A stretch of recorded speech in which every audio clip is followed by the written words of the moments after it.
Hey YouTube, today we're going to be changing out the belt system on this 2004 Jaguar XJ8 with the 4.2 liter V8. First thing you'll do is remove this air dam here.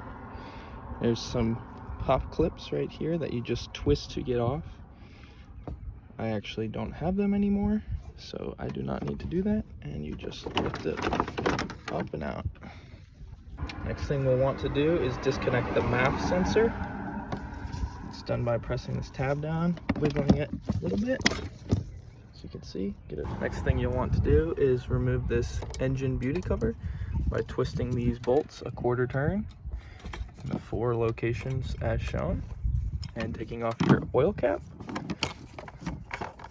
and then it just comes right off. Next step is to remove your engine airbox. Just done by untwisting this a little bit with either an 8mm or a Phillips head, and also right here.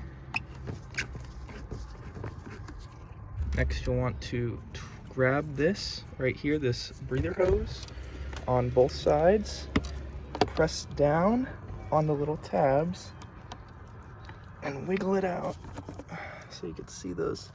There's a tab here and a tab here. With that done, you should be able to twist that air hose off. Next thing, you'll want to remove this 8mm bolt here that holds the airbox on. You should be able to then twist your airbox out as shown here. After you've removed your airbox and air snorkel, you'll be able to more clearly see your belt tensioner. It's behind this upper radiator hose, and you'll want to get your belt tensioner tool off and remove the belt tension.